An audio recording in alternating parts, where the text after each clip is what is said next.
Muito obrigado por escolher o Ministério de Vídeo e Áudio do Templo Batista Maranata. Depois de ouvir esta mensagem, visite o nosso site www.tbm.org.br. A nossa igreja oferece discipulado cristão, instituto bíblico e muitas oportunidades para o seu crescimento espiritual. Que Deus o abençoe. Maranata, ora vem, Senhor Jesus.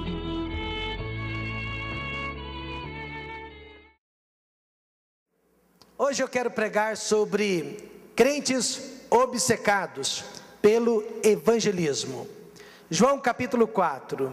E enquanto você abre a palavra de Deus, nesta passagem, vou fazer uma oração pedindo que Deus abençoe a entrega de sua palavra. Oremos. Querido Deus e eterno Pai, nós chegamos não à hora mais importante do culto, porque o culto é importante, desde o primeiro corinho até o último amém, o culto é importante, mas nós chegamos na hora em que a palavra de Deus será anunciada, será ensinada, será pregada. Pai, eu preciso muito da sua ajuda, pois eu sou muito falível, eu sou muito falho, eu sou muito frágil, e eu estou diante da palavra perfeita de Deus, que é poderosa e infalível. Ajuda-me, ó Pai, com fidelidade, a entregar a palavra de Deus nesta manhã.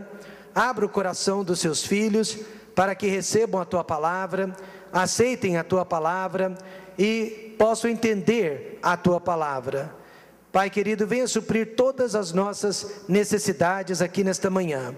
Há esposas que têm necessidades, maridos com necessidades, pais e filhos com necessidades que só Deus conhece e pode suprir para cada um deles. Pedimos, meu Pai, que ninguém saia daqui nesta manhã sem ser abençoado por Deus, sem conquistar a sua vitória, sem conquistar, ó Deus, o que veio buscar nesta manhã na casa do Senhor. Por isso, ajuda-nos com a pregação e também, ó Deus, agora ouvindo a palavra, no nome de Jesus, amém. Jesus era uma pessoa obcecada pelo evangelismo, e não pelo fanatismo religioso. Ele não vivia falando de experiências espalhafatosas e de milagres maravilhosos que ele realizava.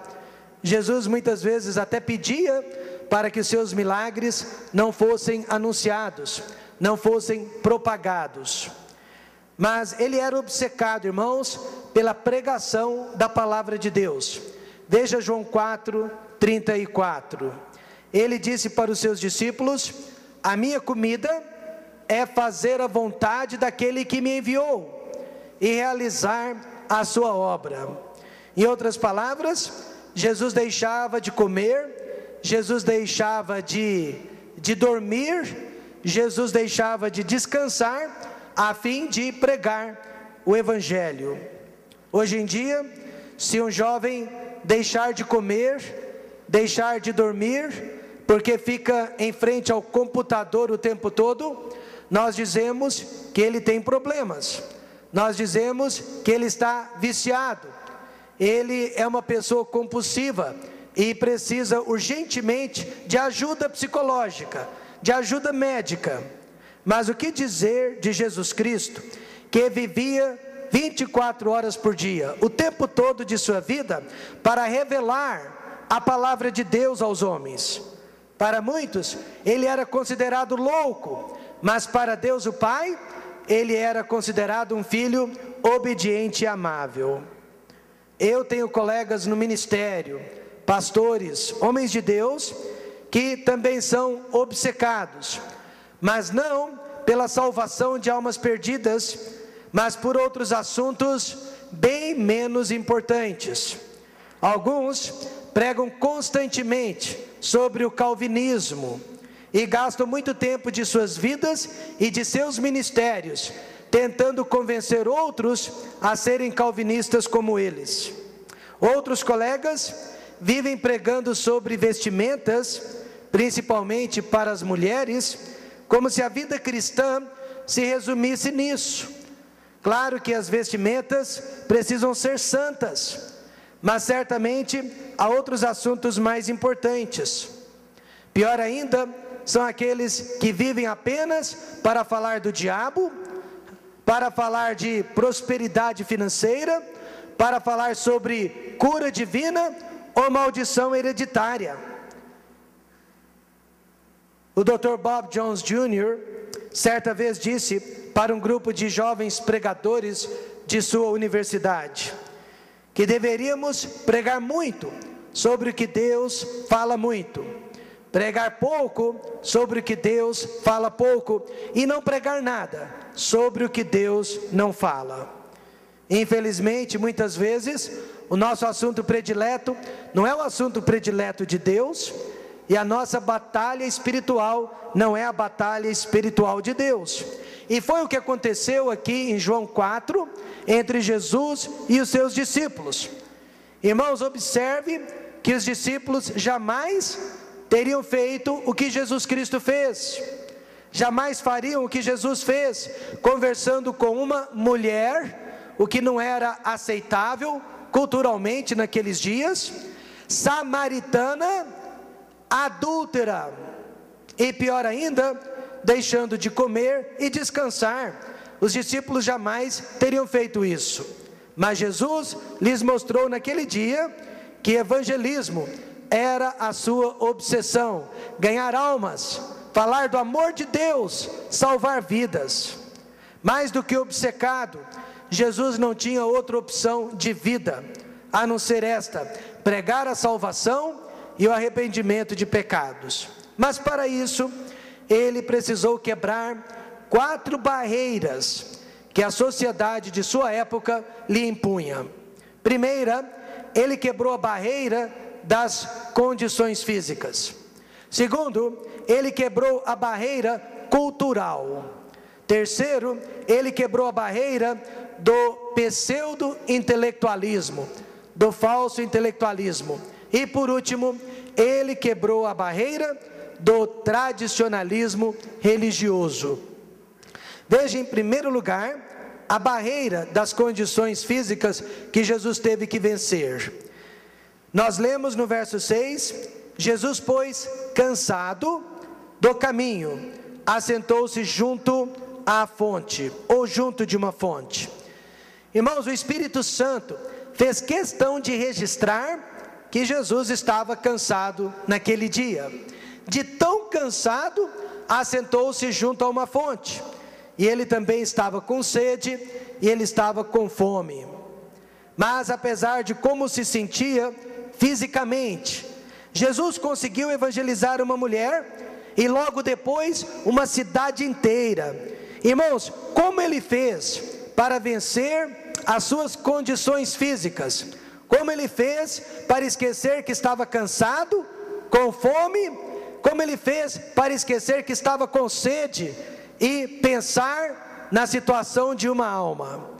Primeiro, ele priorizou o lugar onde devia estar, e segundo, ele priorizou as necessidades mais importantes.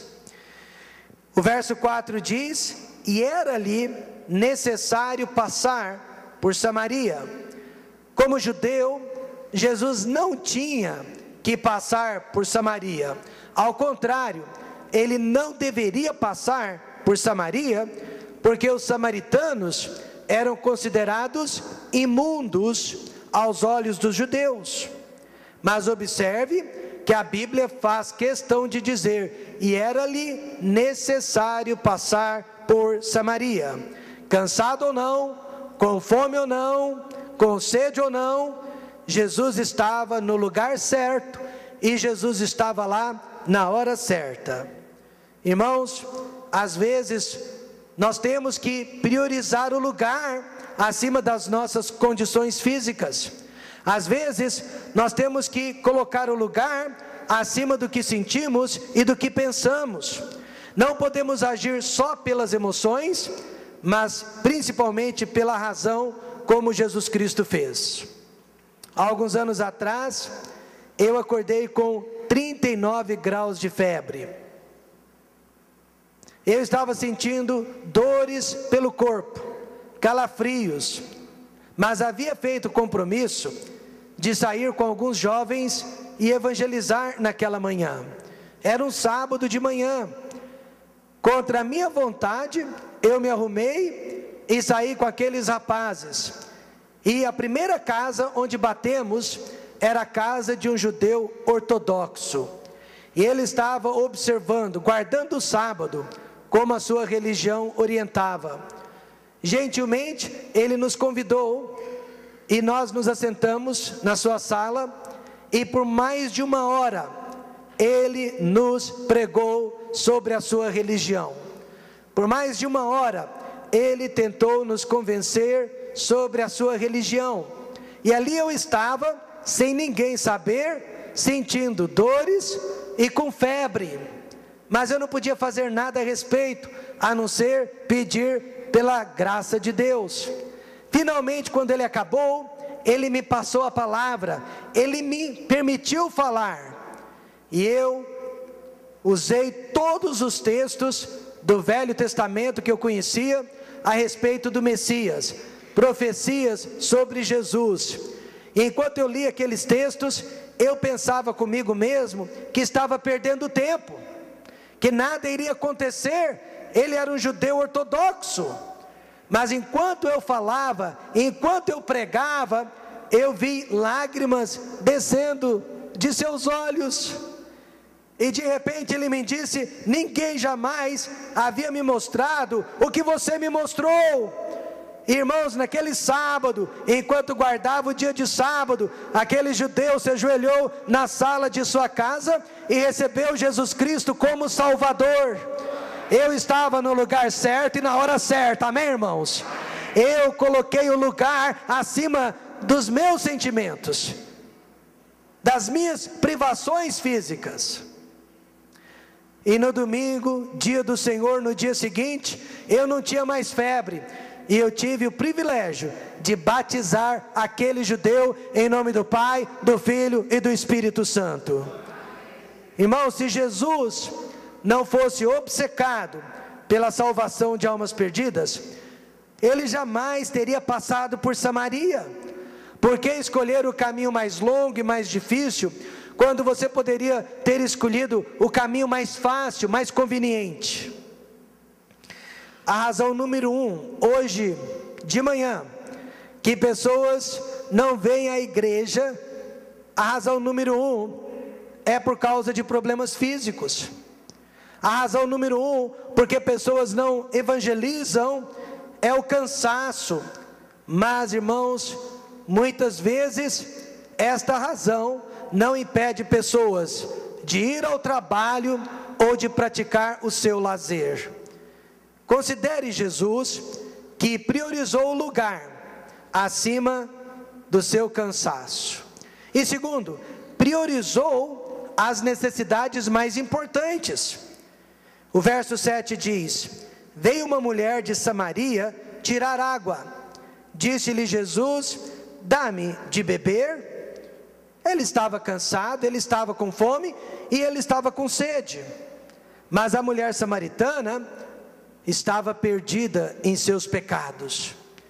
Em outras palavras, o que é mais importante? O alimento físico de Jesus Cristo, água e comida, ou o alimento espiritual daquela mulher, salvação de seus pecados?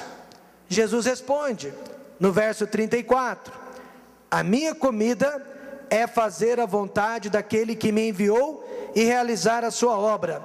Porque, irmãos, sempre haverá pessoas mais cansadas do que nós, sempre haverá pessoas mais famintas do que nós, sempre haverá pessoas com mais necessidades que nós. Porém, se as pessoas pensarem apenas em suas necessidades, ninguém ajuda ninguém e ninguém abençoa ninguém. O missionário Paulo Koronchuk, enquanto batalhava para vencer um câncer no sangue, encontrou forças para evangelizar o seu médico e 2 enfermeiras, que acabaram recebendo Jesus Cristo. Alguns dias depois, ele morreu. Porém, Paulo Koronchuk sabia que a maior necessidade não era a cura de sua leucemia, mas a salvação daquelas pessoas. Comer é importante, dormir é importante, mas veja que para Jesus, a salvação daquela mulher era mais importante que o seu bem-estar. Se você se sente muito cansado e ocupado demais para evangelizar, considere Jesus Cristo, que priorizou a salvação de uma alma acima de suas necessidades. Agora, além das condições físicas, ele teve que vencer também a barreira cultural. Nós lemos no versículo 9, disse-lhe, pois, a mulher samaritana: como sendo tu judeu, me pedes de beber a mim, que sou mulher samaritana? Porque os judeus não se comunicam com os samaritanos. O Sinédrio, que era a corte religiosa maior em Israel, havia terminantemente proibido qualquer tipo de transação comercial ou até mesmo social entre judeus e samaritanos. Daí a surpresa da mulher quando Jesus Cristo lhe dirigiu a palavra: mas como tu, sendo judeu, fala comigo? Jesus poderia ter sido expulso das sinagogas, perseguido pelos líderes religiosos, mas ele não estava preocupado com isso. Ele não estava preocupado em agradar aos homens, ele queria agradar a Deus. E como Jesus fez para vencer os preconceitos religiosos de sua época? Primeiro, ele representava a Deus e não aos homens. E segundo, ele odiava o pecado e não o pecador. Primeiro, veja comigo, Jesus estava representando a Deus. Verso 10, Jesus respondeu e disse-lhe: se tu conheceras o dom de Deus, e quem é o que te diz, dá-me de beber, tu lhe pedirias, e sabe o que ele te daria? Ele te daria água viva. Em outras palavras, eu não estou aqui, minha cara, representando a nação de Israel, eu não estou aqui representando o Sinédrio, e muito menos o Império Romano, eu estou aqui na qualidade de filho de Deus, eu estou aqui representando o meu Pai. Jesus não tinha culpa que os seus conterrâneos eram preconceituosos. O importante é que ele não tinha medo do que os outros iriam pensar e falar a respeito dele. Pedro, você se lembra? Foi o primeiro apóstolo a levar o evangelho para os gentios. Imediatamente ele foi chamado para um concílio em Jerusalém para dar explicações, e Pedro explicou. Pedro disse: nunca devemos chamar de imundo o que Deus purificou, e a igreja não deve fazer acepção de pessoas. Veja que a mulher samaritana também era preconceituosa, ela também não gostava de judeus. Veja que o preconceito geralmente é uma rodovia de duas mãos. Mas Jesus não estava lá representando a sua nação, mas representando o seu Pai Celestial. E além disso, ele estava pregando contra o pecado e não contra as pessoas. Ele disse no verso 18 para a mulher: porque tiveste 5 maridos, e o que agora tens não é teu marido. Mas que maneira mais clássica, né? De chamar a atenção de alguém que está em pecado.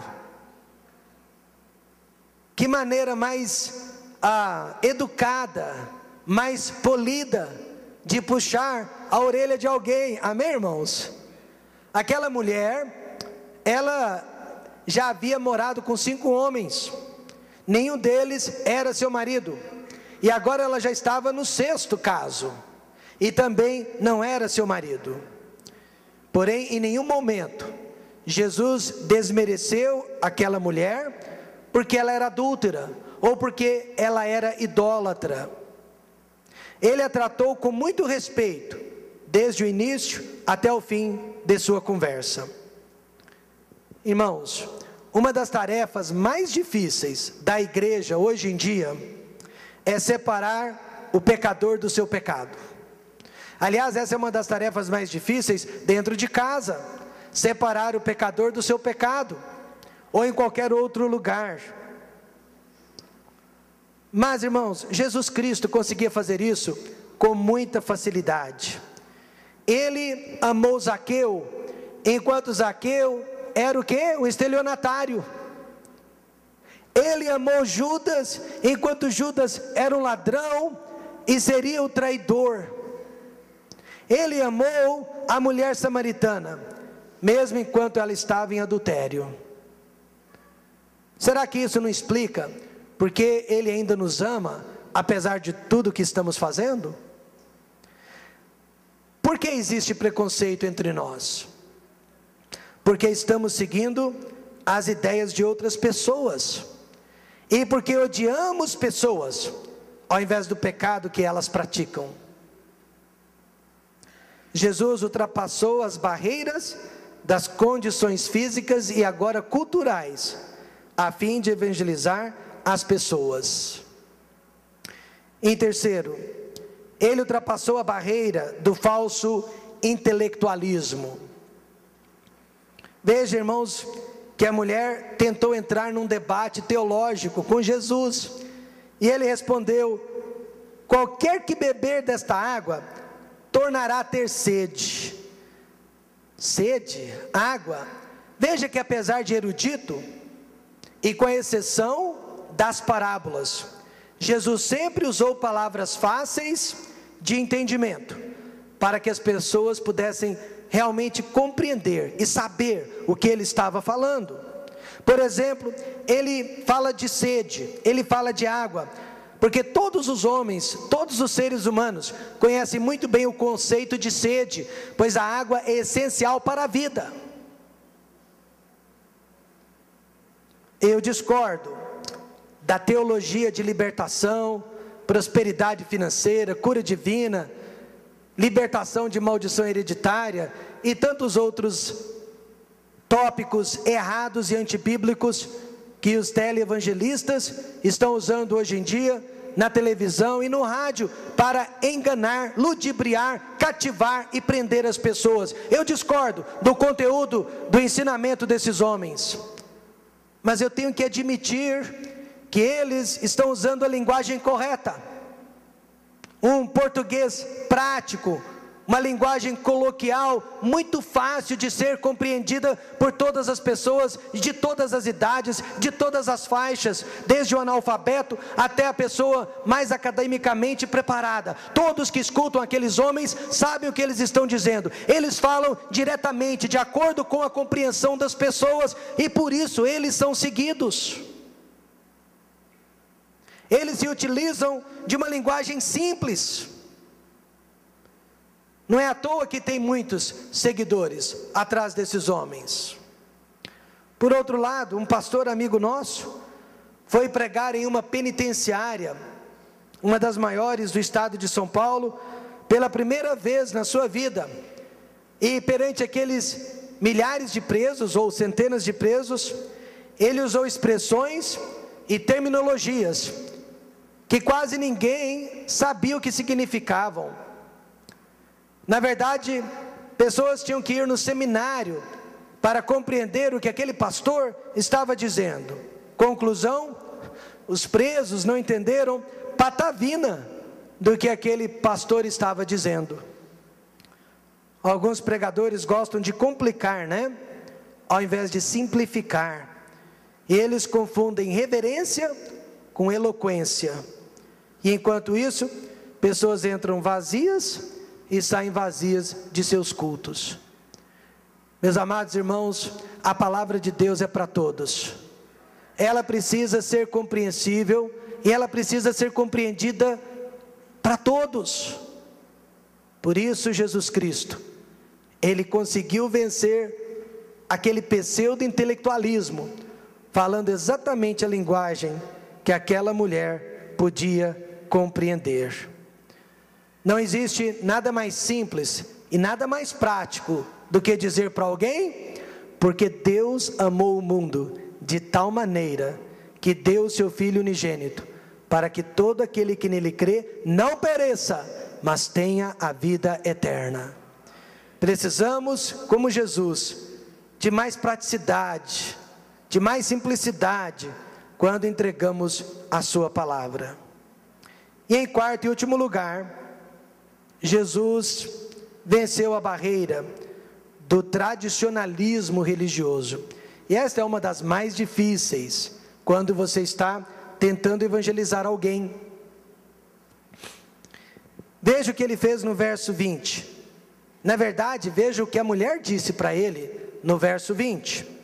Nossos pais adoraram neste monte. Em outras palavras, eu sigo a religião dos meus pais. Os meus pais nasceram nesta religião, morreram nesta religião, eu nasci nesta religião e eu também vou morrer nesta religião. Quantos já ouviram isso? Demais. Em outras palavras, foi o que ela disse para ele. E vós, da outra religião, dizeis que é em Jerusalém o lugar onde se deve adorar. A mulher estava pronta para um debate religioso que não iria levar a lugar algum, nunca leva. É desperdício de tempo. Mas Jesus, ele era focado. Ele não estava ali para falar de religião, ele estava ali para falar de salvação. Ele não estava ali para convencê-la que a sua religião era errada, que a dele era certa, mas que ela precisava ser salva. Ele queria dar àquela mulher uma chance de ser salva. Na verdade, irmãos, o que eu vou dizer é chocante, mas é verdade, e a verdade às vezes choca. A Bíblia não perde tempo com embates religiosos. A Bíblia simplesmente declara a verdade, aceita quem quiser. Você acha que a Bíblia está preocupada em provar alguma coisa para você ou para mim? Não! A Bíblia não tem que provar nada a ninguém, ela é a palavra de Deus, perfeita e infalível. Ela simplesmente declara os fatos, declara a verdade, aceita quem quiser. Como nós podemos evitar embates religiosos? Primeiro, não trate de assuntos desnecessários, vá direto ao ponto. Não trate de assuntos desnecessários. Você ouviu o que a mulher disse, né? Agora ouça o que Jesus disse. Mulher, crê-me que a hora vem em que nem neste monte, nem em Jerusalém, adorareis o Pai. Em outras palavras, mulher, nem a sua religião salva, e nem a minha religião salva. Amém, irmãos? Nenhuma religião salva.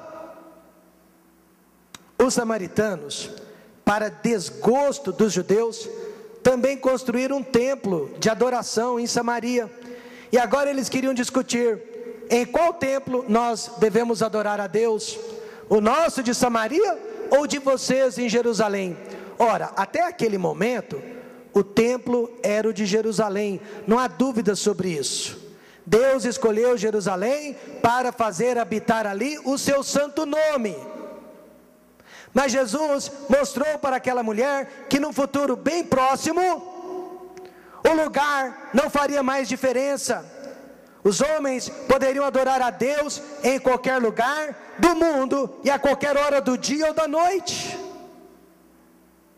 Ele estava esperando e aguardando apenas a sua morte e ressurreição. Alguns anos atrás, eu presenciei alguns missionários norte-americanos.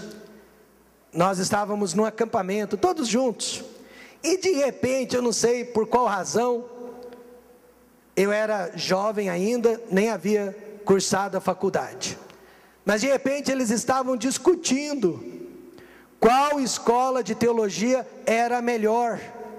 Claro que cada um defendia a sua escola, a escola onde havia estudado. Depois eles partiram para uma outra discussão, qual igreja batista era melhor. E finalmente, qual parte dos Estados Unidos era melhor, se o sul ou se o norte. E eu, como jovem, fiquei ali ouvindo aquela discussão, irmãos, sem sentido, sem necessidade, sem proveito algum. Por quê? Porque era perda de tempo e um desfavor para o reino de Deus. Escute o que eu vou dizer: não existe escola melhor, não existe igreja melhor, não existe pastor melhor. O que existe são os verdadeiros adoradores de Deus e os falsos adoradores de Deus. Não importa onde você esteja, não importa de onde você seja, desde que você seja um verdadeiro adorador de Deus. Jesus disse: Deus não está buscando lugares, Deus está buscando adoradores. E ele disse para a mulher no verso 23: mas a hora vem, e agora é, em que os verdadeiros adoradores adorarão o Pai em espírito e em verdade, porque o Pai procura tais que assim o adorem. Do que adianta você ser membro do Templo Batista Maranata e no seu coração você acredita que esta é a melhor igreja do mundo? Tomara a Deus que seja, mas irmãos, não é isso que importa. Você pode estar aqui dentro e ainda assim não ser um verdadeiro adorador de Deus. Deus não está buscando lugares, Deus está buscando pessoas que saibam adorá-lo em espírito e em verdade. Em outras palavras, mulher, Deus não está preocupado com este ou com aquele monte, e sim com a sua atitude e com o seu coração para com Ele. Quantos concordam com isso? É o que está na Bíblia. Evangelismo não é ganhar um argumento, mas explicar a verdade. E segundo, vá direto ao ponto, vá ao que interessa. Jesus terminou logo o assunto dizendo: eu sou o que te falo, eu sou o que falo contigo. Em outras palavras, mulher, eu sou o Messias, eu sou o desejado entre as nações, eu sou o profetizado há milhares de anos. E agora, aquela mulher só tinha duas opções: pegar ou largar. E graças a Deus ela pegou. No mundo de hoje, existem duas teorias, quer dizer, há mais do que duas, mas duas principais, completamente antibíblicas, mas aceitas pelos intelectuais: a teoria da evolução e o ateísmo. Aliás, o ateísmo está em moda hoje em dia. No entanto, a Bíblia nunca se preocupou em debater o criacionismo, e muito menos a existência de Deus. A Bíblia simplesmente declara: Deus criou o mundo em 6 dias. E a Bíblia simplesmente declara: porque há um só Deus. O ser humano tem agora duas opções: pegar ou largar. Como Jesus Cristo, vamos direto ao ponto, amém, irmãos? E o ponto é este: porque Deus amou o mundo de tal maneira que deu o seu Filho unigênito, para que todo aquele que nele crê não pereça, mas tenha a vida eterna. Terminando, Jesus era obcecado pela salvação de almas perdidas. Ele vivia para pregar o Evangelho. Todos nós vivemos para alguma coisa. Todos nós vivemos para algo. Jesus vivia para os valores eternos. Os irmãos estão percebendo isso? Salvação de almas. E eu e você, qual tem sido a nossa maior obsessão nesta vida? Saúde? Há pessoas que são obcecadas pela saúde, só pensam sobre a sua saúde, gastam uma fortuna para manter a saúde em dia. Vitaminas, cremes contra os raios solares, academia e tantas outras coisas, para que a saúde possa ser uma saúde de ferro. E passam do normal, passam do limite, da normalidade, porque se tornam pessoas obcecadas. Já viu aqueles homens obcecados por músculos? Sim, eles querem, ficarem super-homens, querem ter aqueles músculos, tem um espelho na frente, e eles se exercitam olhando. Aliás, eu nunca entendi porquê do espelho, mas tem um espelho, e eles ficam se exercitando na frente daquele espelho, são obcecados pela aparência física. Há outras obsessões, como esportes. Há pessoas que vivem para jogar futebol, assistir futebol, torcer pelo seu time, enfim, ou como torcedor ou como esportista, são obcecados pelos esportes. Trabalho, há pessoas que são obcecadas pelo trabalho, elas deixam de vir à igreja no domingo, porque estão trabalhando, estão colocando o trabalho em dia, para que possam competir melhor com os concorrentes durante a semana. Eles não desligam o telefone nem no dia do Senhor, nem durante o culto, porque se aparecer um trabalho, mesmo durante o culto, eles saem do culto e vão fazer o trabalho, porque não podem perder aquela oportunidade de ganhar um dinheirinho. E há pessoas obcecadas pelo lazer, elas vivem para passear, gastar dinheiro com entretenimento, porque elas acham que a vida é uma só e tem que ser aproveitada. Mas são tipos de obsessões. Porém, quantas pessoas são obcecadas pela salvação de almas perdidas? Eu preciso ganhar aquela pessoa para Cristo, eu preciso falar de Cristo para aquela pessoa precisa saber que o inferno existe. Eu tenho que dar pelo menos um folheto, eu tenho que fazer algo por essa alma que Deus colocou na minha vida. Quantos têm esta obsessão? Esta sim é um tipo de obsessão saudável. Para evangelizar, Jesus precisou ultrapassar algumas barreiras. Ele quebrou a barreira das condições físicas. Pastor, eu estou cansado. Pastor, eu estou com fome. Pastor, eu estou com sede. Irmãos, como dizia o meu pastor, eu só falto à igreja com 40 graus de febre. Claro que há um pouco de exagero nisso, mas é o princípio que vale a pena ser seguido. Se algo não lhe impede de trabalhar, não deveria impedi-lo de vir à igreja. Se algo não o impede de passear, não deveria impedi-lo de sair para evangelizar. É só uma questão de princípio. Segundo, ele quebrou a barreira cultural.